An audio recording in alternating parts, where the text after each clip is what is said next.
कृष्णा नदी के संदर्भ में निम्नलिखित कथनों पर विचार करें। कृष्णा नदी जो कि पश्चिमी घाट की या प्रायद्वीपीय भारत की एक महत्वपूर्ण नदी है, उसके बारे में कथन दिए हुए हैं, आपको बताना है कौन कौन से सही हैं। तो कृष्णा नदी महाबलेश्वर के पास झरने से निकलती है। तो पश्चिमी घाट के महाबलेश्वर के पास झरने से निकलती है सह्याद्री से, बिल्कुल सही है। यह नदी विजयवाड़ा के निकट अपना डेल्टा बनाती है। तो विजयवाड़ा जो आंध्र प्रदेश में है उसके निकट एक वृहत डेल्टा बनाती है, काफ़ी उपजाऊ मैदान है वहाँ पे, ये भी बिल्कुल सही है। और तीसरा है कोयना, घाटप्रभा, मालप्रभा सहायक नदियाँ हैं, ये भी बिल्कुल सही है। तो तीनों स्टेटमेंट सही है, डी तीनों ही सही है। ठीक है, ये महाबलेश्वर है, महाबलेश्वर आपको दिख रहा है, यहीं से कृष्णा नदी निकल करके बंगाल की खाड़ी में गिरती है। ठीक है, और महाराष्ट्र से होते हुए महाराष्ट्र, कर्नाटक, तेलंगाना और आंध्र प्रदेश, इन 4 राज्यों से होकर यह नदी बहती है, ये नदी प्रवाहित होती है। इसकी मेन जो सहायक नदियां हैं, कोयना है, पंचगंगा, घाटप्रभा, मालप्रभा, भीमा, तुंगभद्रा नदी जिसके किनारे की विजयनगर जो प्राचीन साम्राज्य था, ऐतिहासिक है, और उसकी राजधानी हम्पी इसी के किनारे, तुंगभद्रा के किनारे ही स्थित थी। इसके अलावा कृष्णा नदी पे नागार्जुन सागर डैम और अलमट्टी जैसे महत्वपूर्ण बांध भी कृष्णा नदी पर ही बने हुए हैं। अगला प्रश्न बहुत महत्वपूर्ण है, निम्नलिखित झीलों का पश्चिम से पूर्व सही क्रम। ये उत्तर अमेरिका की महत्वपूर्ण झील है, इनको ग्रेट लेक्स भी कहते हैं, और इनका पश्चिम से पूर्व सही क्रम आपको बताना है कौन सा है। चलिए मानचित्र में देख लेते हैं, फिर आते हैं इधर। ये झीलें हैं, इनका सही क्रम क्या होगा? पश्चिम में, सबसे पश्चिम में सुपीरियर झील है, फिर मिशिगन झील है, फिर ह्यूरन झील है, फिर इरी झील है, और अंत में ओंटारियो झील है। ठीक है, इनकी महत्वपूर्ण बातें हैं कि मिशिगन झील को छोड़कर बाकी सभी झीलें कनाडा और संयुक्त राज्य अमेरिका यूएसए दोनों की सीमाएं साझा करती हैं, जबकि मिशिगन झील एकमात्र ऐसी ग्रेट लेक में 5 झीलों में से एकमात्र ऐसी झील है जो संयुक्त राज्य अमेरिका में ही स्थित है, कनाडा की सीमा ये साझा नहीं करती है। तो पश्चिम से पूर्व सही क्रम क्या हो जाएगा? सी इसका उत्तर हो जाएगा। सुपीरियर सबसे पश्चिम, फिर मिशिगन, फिर ह्यूरन, फिर इरी और फिर ओंटारियो। अगला प्रश्न, निम्नलिखित में से कौन कैम्ब्रियन काल से संबंधित कथन असत्य है? तो हमने आपको बताया था, इसके पहले भी 1-2 वीडियोस में इससे संबंधित प्रश्न कर चुके हैं कि पृथ्वी के भूगर्भिक इतिहास को कई कालों में बांटा गया है, उन कालों को कई कल्पों में बांटा गया है। ठीक, उन कल्पों को कई शकों में बांटा गया है। तो इसमें पूछ रहा है कैम्ब्रियन काल से संबंधित कथन कौन सा असत्य है। तो कैम्ब्रियन काल में क्या नहीं हुआ है ये आपको बताना है। तो औषधि शैलों का निर्माण इसी काल में वृहत स्तर पे हुआ। विंध्याचल पर्वतमाला का निर्माण इसी काल में हुआ है, बिल्कुल सही है। सर्वप्रथम वनस्पति और जीवों की उत्पत्ति भी इसी काल में हुई। और रीढ़ वाले जीवों का काल इसको नहीं कहा जाता है। रीढ़ वाले जीव आ गए थे यहाँ पे, लेकिन बहुत सीमित मात्रा में, बहुत कम ऐसा अनुमान लगाया गया है। रीढ़ वाले जीवों का काल जो सबसे ज़्यादा विकास होता है सिल्यूरियन काल में होता है, इसीलिए सिल्यूरियन काल को रीढ़ वाले जीवों का काल कहा जाता है। तो डी इसका उत्तर होगा, डी असत्य है, बाकी तीनों सत्य है।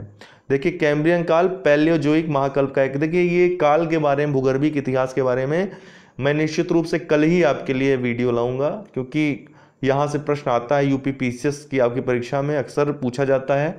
2018 में पूछा गया था, 2019 में शायद नहीं था, लेकिन आएगा, ये महत्वपूर्ण टॉपिक है, यूपीएससी में भी पूछा जाता है।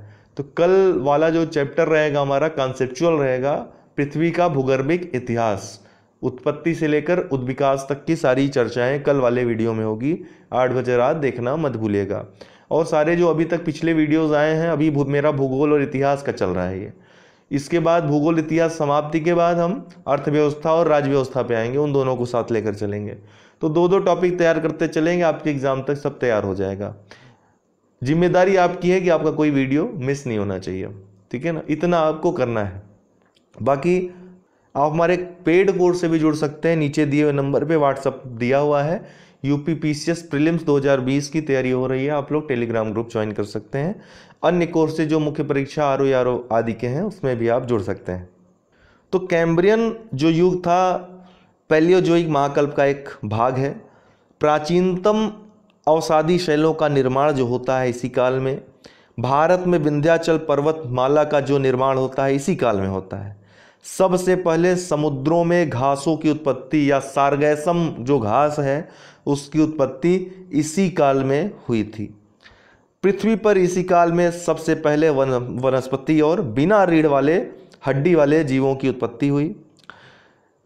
रीढ़ वाले जीव भी आ गए थे लेकिन बहुत सीमित मात्रा में, लेकिन सिल्यूरियन शक को रीढ़ वाले जीवों का काल कहा जाता है क्योंकि उसमें पृथ्वी और समुद्रों हर जगह रीढ़ वाले जीवों का बहुत विकास हुआ, इसीलिए उस सिल्यूरियन काल को रीढ़ वाले जीवों का काल कहा जाता है।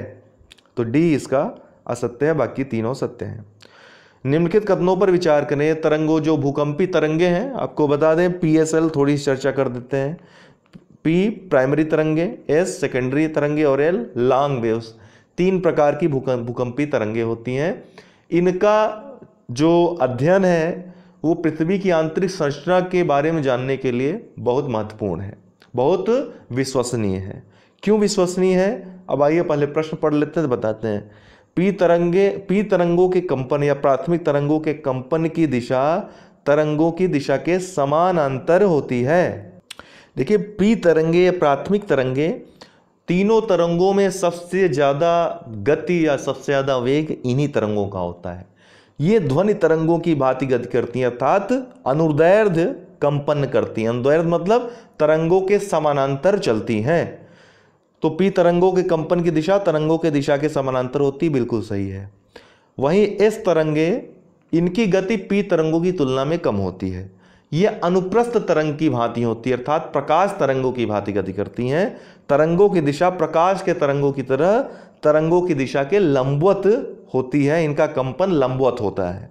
तो पी, ये पहला और दूसरा दोनों ही सही है, दोनों सही है, ऑप्शन इसका ए होगा। लेकिन कुछ और चीजें जान लीजिए, जिससे कैसे पता चलता है हमको पृथ्वी की आंतरिक संरचना के बारे में। जो पी तरंगे हैं दोस्तों, ध्वनि तरंगों की भांति ये सभी माध्यमों में, अर्थात ठोस, द्रव और गैस तीनों माध्यम में गमन कर सकती हैं। लेकिन इनका जो वेग होगा घनत्व बढ़ने के साथ बढ़ेगा, जितना ज़्यादा घनत्व होगा उतना ज़्यादा वेग होगा। इसका मतलब ये होता है कि जब ठोस में गति करेंगी तो ज़्यादा इनकी गति होगी, ज़्यादा इनका वेग होगा। वहीं द्रव आ जाएगा तो इनका वेग कम हो जाएगा। यही होता है जब ये पृथ्वी में अंदर की ओर जाती हैं तो अचानक क्या देखा जाता है कि मेंटल के नीचे जाते ही, जो निचला मेंटल होता है उसके नीचे जाते ही जब ये क्रोड में इंटर होती हैं, जो क्रोड का ऊपरी भाग होता है, तो इनकी गति धीमी हो जाती है। इससे क्या पता चलता है? साथ ही जो एस तरंगे हैं इनका अध्ययन करें तो एस तरंगे केवल ठोस में ही गमन करती हैं। तो ये एस तरंगे क्या होती है, जो ऊपरी क्रोड है जहाँ पे हमने बताया एस पी तरंगों की गति निम्न हो जाती है, मध्यम हो जाती है या कम हो जाती है, वहाँ पर एस तरंगे गायब हो जाती हैं। क्यों गायब हो जाती होगी? एस तरंगे तरल में, गैस में नहीं चल पाएंगी, केवल ठोस में चल पाएंगी।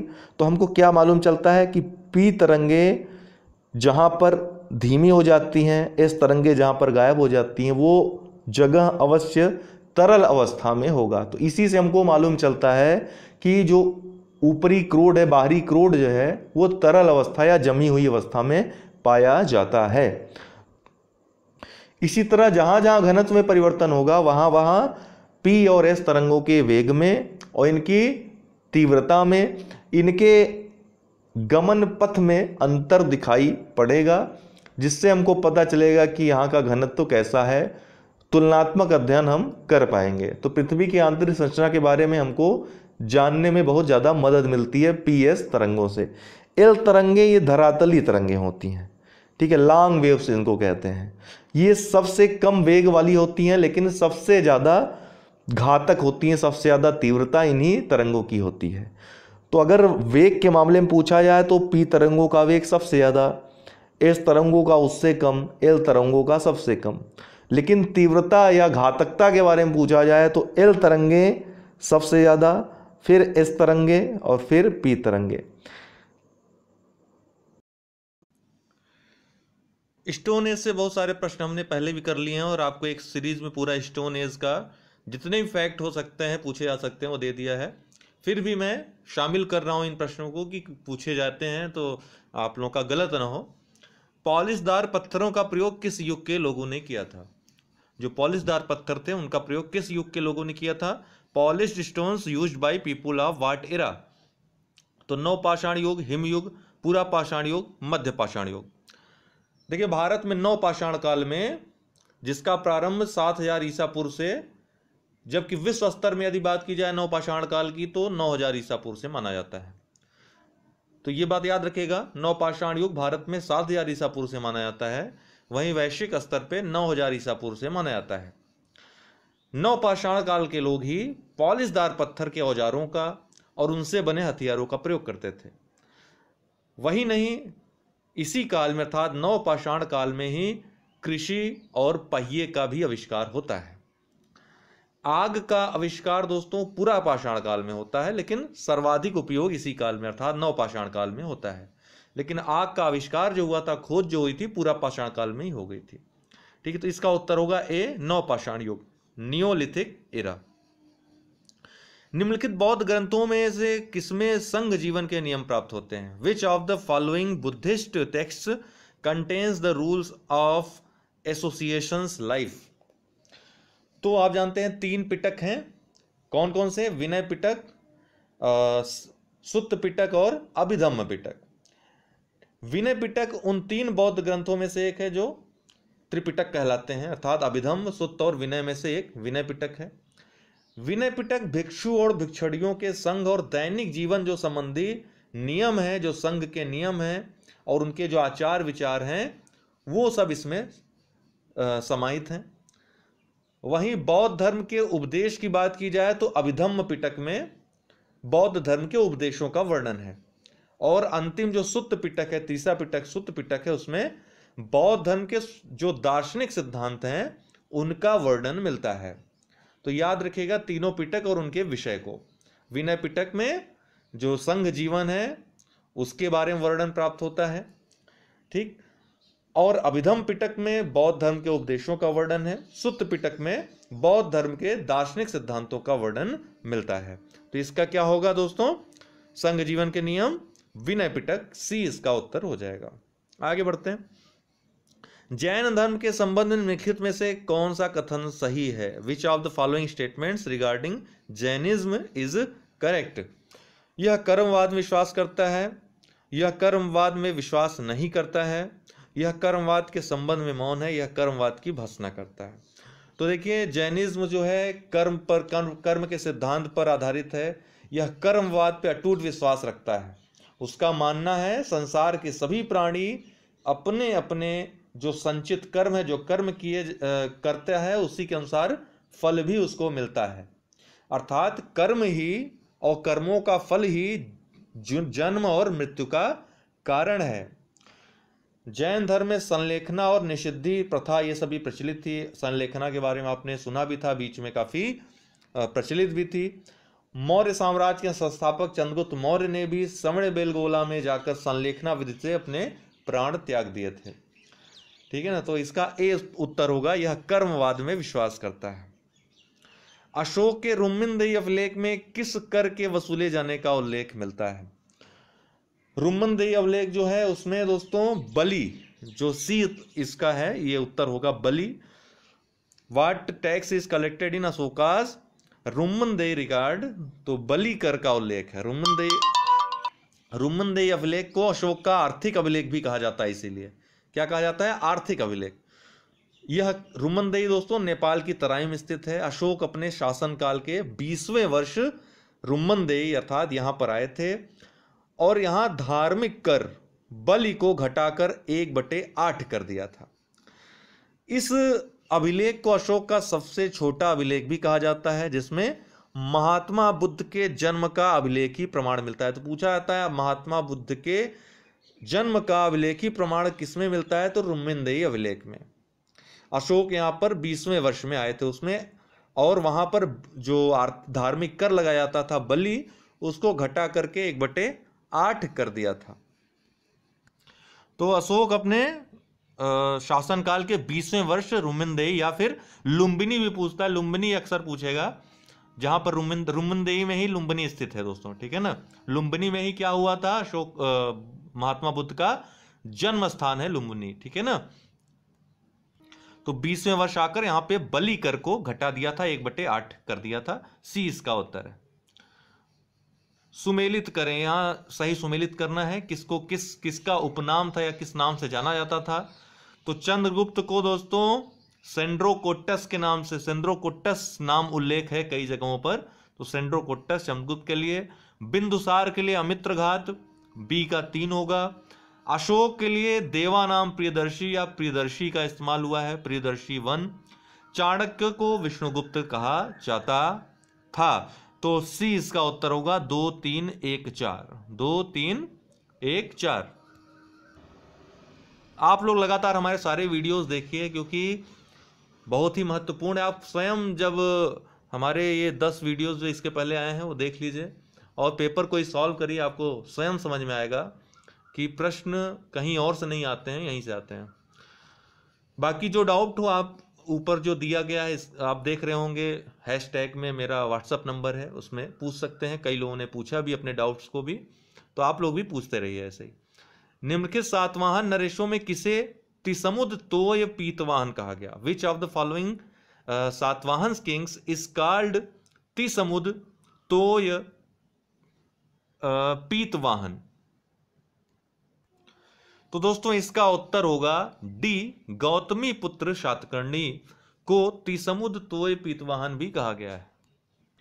इसका जो अर्थ होता है तिसमुद तोय पीतवाहन, अर्थात जिसके घोड़े, ये घोड़े संबंधित है कि जिसका घोड़ा 3 समुद्रों का पानी पीता है, तिसमुद तोय पीतवाहन, जिसके घोड़े 3 समुद्र के पानी पीते हैं, वो किसके लिए कहा गया है? गौतमी पुत्र शातकर्णी के लिए। गौतमी पुत्र शातकर्णी सातवाहन वंश का एक शासक था, बहुत ही यह प्रतापी राजा था इस वंश का। तिसमुद तोय पीतवाहन की उपाधि इसने धारण की थी। उसका प्रभाव पूर्व में बंगाल की खाड़ी से लेकर पश्चिम में अरब सागर तथा दक्षिण में यदि बात की जाए तो हिंद महासागर तक फैला हुआ था। तो इस प्रकार से इसीलिए कहा जाता है कि उसके घोड़े 3 समुद्रों का पानी पीते हैं, बंगाल की खाड़ी, अरब सागर, दक्षिण में हिंद महासागर। इसके बारे में विस्तृत जानकारी दोस्तों इसकी माता जो बलशी थी उनके नासिक अभिलेख में मिलता है, जिसमें इसे एकमात्र ब्राह्मण तथा अद्वितीय ब्राह्मण कहा गया है। तो यह पूछा गया है कि नासिक अभिलेख में किसे एकमात्र ब्राह्मण या अद्वितीय ब्राह्मण कहा गया है, तो गौतमीपुत्र शातकर्णी को।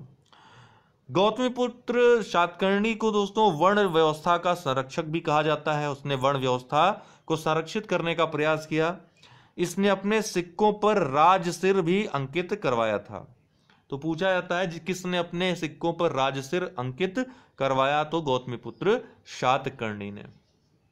अगला है, कौन सा युग्म असत्य है?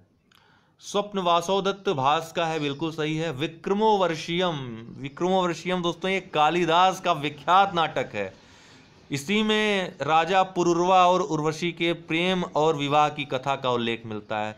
डायरेक्ट प्रश्न पूछ लेता है कि राजा पुरुरवा और उर्वशी के प्रेम विवाह का वर्णन या कथा किसमें मिलता है, तो उर्वशी से विक्रम उर्वशीयम, इसको अगर संधि विच्छेद करें इसका तो विक्रम उर्वशीयम, तो यहाँ पर उर्वशी नाम ऑलरेडी छिपा हुआ है विक्रमोर्वशीयम में, तो ये कालिदास का नाटक है, तो यही गलत होगा।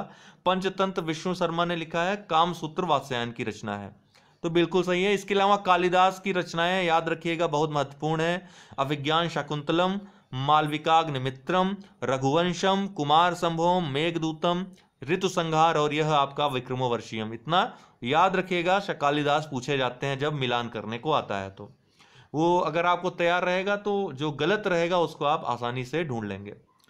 गुप्त काल में प्रशासनिक इकाइयों का सही क्रम है, the correct order of administrative units in the गुप्त पीरियड। तो ये बड़े से छोटे में है, देखिए बड़े से छोटे में, अर्थात यह अवरोही क्रम में दिया हुआ है। आपको बताना है कि सबसे बड़ी इकाई प्रशासनिक इकाई कौन सी होती थी और सबसे छोटी प्रशासनिक इकाई कौन सी होती थी। तो इसका दोस्तों ए ऑप्शन याद रख लीजिएगा। जो सबसे छोटी इकाई थी ग्राम थी इसमें से, और भुक्ति जो है सबसे बड़ी थी। तो गुप्त काल में ग्राम सबसे छोटी इकाई थी। इसका प्रमुख अधिकारी ग्रामपति कहलाता था या ग्रामिक कहलाता था। ग्राम के बाद जो ग्राम से बड़ा था पेठ, जिसमें ग्राम का समूह आता था। उसके बाद तहसील, जिसे वीथी कहते थे, वीथी आता था, ठीक है ना, वीथी तहसील होता था, ग्राम समूहों का समूह होता था। उसके बाद विषय आता था, अर्थात जो यहां पर दिया है जिला, ठीक, वह जिला होता था विषय। और फिर देश आता था, या देश को ही भुक्ति कहते थे या अवनी कहते थे, ठीक है ना, या साम्राज्य कहते थे। तो जो सही क्रम होगा, ग्राम, ग्राम के बाद पेट, फिर वीथी, विषय, फिर देश या भुक्ति या अवनी या साम्राज्य, ठीक है। तो इसका ए ऑप्शन सही होगा। अगला है, अलाउद्दीन खिलजी द्वारा प्रचलित बाजार नियंत्रण व्यवस्था की देखरेख किस विभाग के नियंत्रण में थी? तो which department oversees the market control system prevailing by Alauddin Khilji. यहाँ पे दोस्तों हमने दीवाने रियासत की एक बार और चर्चा की है, बहुत भली भांति चर्चा की है एक वीडियो में, ठीक है। अगर आप 10 हमारे वीडियोस देखे होंगे तो आपने उसको याद रखा होगा। तो दीवाने रियासत, ठीक है ना, दीवाने रियासत के नियंत्रण में थी। अलाउद्दीन खिलजी ने बाजार नियंत्रण व्यवस्था जो प्रचलित की थी उसकी देखरेख के लिए उन्होंने दीवाने रियासत नामक एक नए विभाग की स्थापना की थी। इस विभाग का कार्य जो होता था, सुल्तान द्वारा बनाई गई जो मूल्य सूची थी उसी के आधार पर सभी सामानों के क्रय विक्रय का प्रबंध करना था।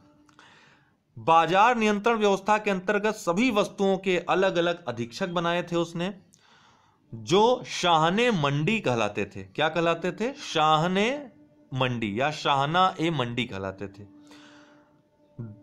अगर हम दीवाने अर्ज की बात करें, जो डी ऑप्शन है दोस्तों, तो याद रखिएगा इसकी स्थापना बलबन द्वारा की गई थी। इस विभाग का प्रमुख जो था आरिजे मुमालिक होता था, और यह भी सेना से संबंधित विभाग था। दीवाने अर्ज जो है यह सेना से संबंधित था। वही दीवाने रसालत जो ए ऑप्शन है इसकी बात करें तो दीवाने रसालत एक विदेश विभाग से संबंधित यह संस्था थी, दीवाने रसालत। इसका जो अध्यक्ष था वह सद्र होता था। और ये जो आपकी दीवाने रसालत है दोस्तों, ये बहुत महत्वपूर्ण संस्था थी।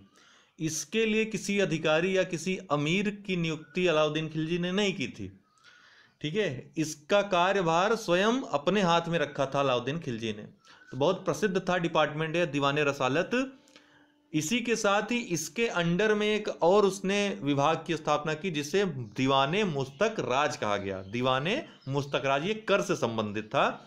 ये दीवाने रसालत के अंडर में कार्य करता था, दीवाने मुस्तक राज, ठीक है। इसके अलावा प्रश्न और भी पूछते हैं, जैसे दीवाने खैरात पूछ लिया। तो दीवाने खैरात से आप यह समझिएगा, जहां पे खैरात शब्द आए, जो निर्धन और असहाय लोग थे, ठीक है, बहुत गरीब लोग थे, उनके लिए दीवाने खैरात की स्थापना की गई थी। किसने की थी? फिरोज शाह तुगलक ने, तुगलक वंशी शासक फिरोज शाह तुगलक ने की थी, जिसका प्रमुख कार्य निर्धन और असहाय लोगों के जो पुत्रियों के विवाह आदि के लिए या किसी अन्य कार्यों के लिए वित्तीय सहायता उपलब्ध कराया जाता था।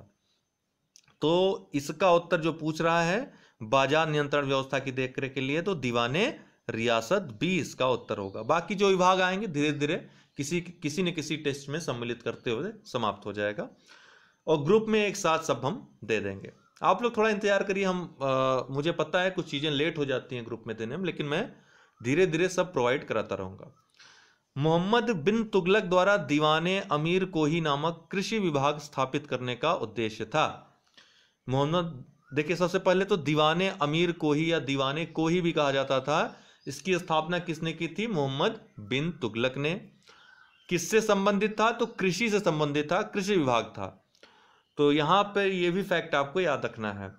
तो इसका उद्देश्य क्या था? भू राजस्व वसूली को नियमित करना। The aim was to set up an agriculture department called दीवाने अमीर कोही by Mohammad bin Tughlaq is भू राजस्व वसूली को नियमित करना, उन्नत किस्म के संकर बीजों का उत्पादन, कृषि की उन्नति, ए व सी दोनों।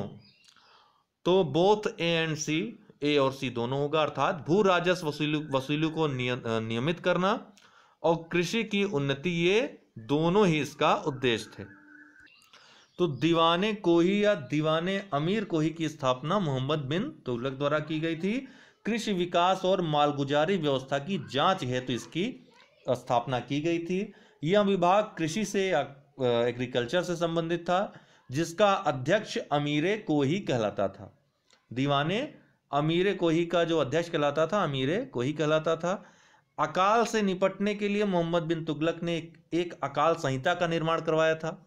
याद रखिएगा, पूछा गया है कि अकाल संहिता का निर्माण किसने करवाया था? मोहम्मद बिन तुगलक ने, जिसके अंतर्गत उसने कुएं खोदने, बीज तथा हल खरीदने के लिए कृषकों को कृषि ऋण भी प्रदान किया था। तो कृषकों को कृषि ऋण किसने प्रदान किया था? या जिसको सोनधर कहा गया। क्या कहा गया? सोनधर।